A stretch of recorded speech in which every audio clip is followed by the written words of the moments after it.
So, hi, I'm Emma Bates and I'm a third year medical student at the University of Bristol. And today I'm speaking to Maria Loads, and this is one of several podcasts that will be done by different members of the CFS and ME team. So Maria, would you like to introduce yourself? Sure, thanks, Emma. So I'm Maria Loads. I'm a senior lecturer at the University of Bath, where I work on the doctorate in clinical psychology program, and I'm also a clinical psychologist by training.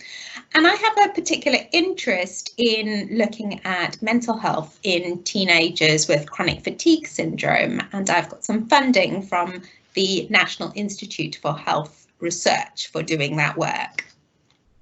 Great. So if you just want to maybe tell us a bit about this kind of interesting mental health research that you've got going on. Sure, yeah, well, I worked for many years in child and adolescent mental health services, and in that context I saw quite a few teenagers who had chronic fatigue syndrome and also mental health problems. And I found it was a real challenge to help them to overcome their mental health difficulties within the limitations imposed by fatigue and fatigue management.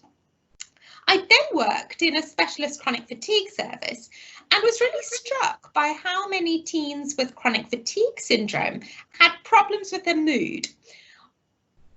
Seeing over and over and over again how disabling chronic fatigue syndrome can be and how much it can get in the way of living life to the fullest, though, I really do understand that it can impact on the mood, but still there seemed to be this stuck position where for those who had mental health problems and fatigue, it seemed to be really difficult to overcome their difficulties. Okay, so you kind of noticed that, and where did you go from there after you noticed kind of this? Yeah, so look, obviously we knew already that difficulties with mood are common in teenagers with chronic fatigue syndrome, but we also knew that difficulties with mood are generally common in people who are in their teens and even more so in people with chronic illnesses broadly. So we wanted to know more specifically how common depression is as a disorder in teens with chronic fatigue syndrome, and to figure out how best to spot it in this group. We first did some qualitative work, so that means we interviewed lots of young people with chronic fatigue syndrome who'd also identified that they had problems with their mood, about their experience of having both mood problems and chronic fatigue syndrome. And from that work, we could see that this is really a problem and really gets in the way of young people's lives, even more so than chronic fatigue syndrome on its own without the additional depression. So the big problem we identified, Emma, is that some of the symptoms of depression and chronic fatigue syndrome overlap. So, for example, poor concentration might be the result of having chronic fatigue syndrome or the result of depression or both. So the question is we usually use to identify depression in teenagers might not work so well in this group. So then we really wanted to find out how common is depression and how can we best spot it in this group. Okay, that sounds really interesting. And so you said that there was that overlap, and then how did you go about kind of splitting it apart somewhat, if that makes sense? Yeah, so what we did is we interviewed more than 160 teenagers who were aged 12 to 18 and who had confirmed chronic fatigue syndrome to see if they met diagnostic criteria for a range of common mental health problems like depression and anxiety. We also asked them to fill in questionnaires. I'll come to that in just a bit. First of all, in terms of how common the mental health problems were, what we found is that 2/3 of young people we interviewed didn't meet the criteria for any mental health problems. But 1/3 of young people did meet the criteria for a mental health problem, and they often met the criteria for more than one mental health problem. So, for example, they might have depression and anxiety. So what this means is that we need to look out for mental health problems in young people with chronic fatigue syndrome. And where we find signs of one, we need to ask about the other two. We also found that the questionnaires we most commonly use for identifying depression weren't particularly good at this in this patient group. Although there was one questionnaire we tested which was quite good at flagging anxiety problems, and that's called the Revised Children's Anxiety and Depression Scale, the RCADS. Importantly, we also found that the long version we tested, which has 47 items, and a briefer version we tested, which has 25 items, as well as the young person self-reported version and the parent completed version, were all as good as each other.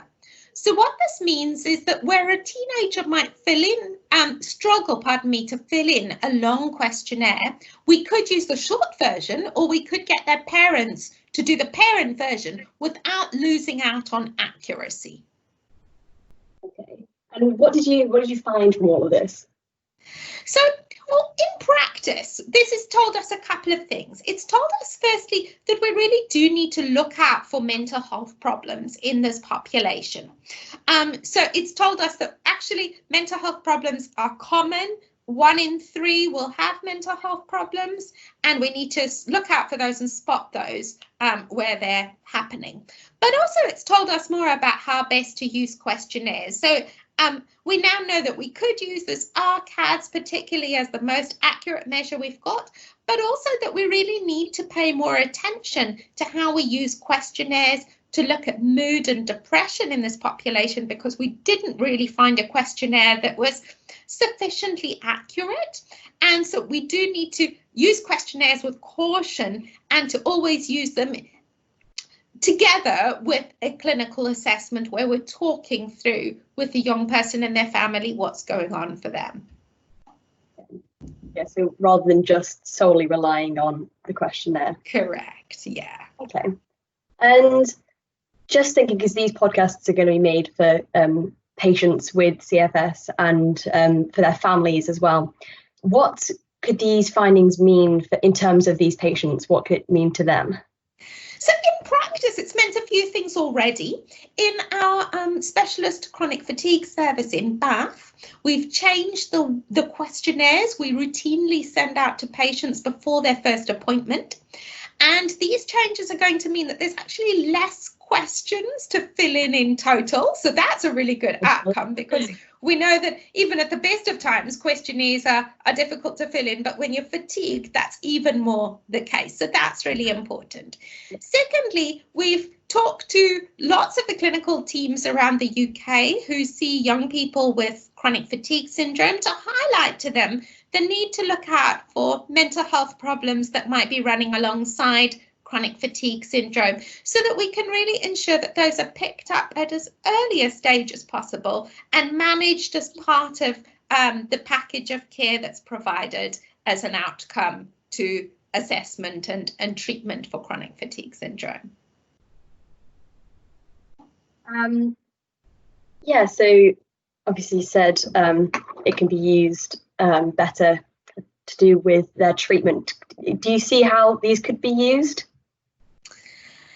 Yeah, I think the thing that's really important that's come from this research, but already is probably what we were doing in practice anyway, is to make sure that we're not just relying on one tool to make decisions about things like mental health problems, especially in an area as complex as chronic fatigue syndrome in teenagers.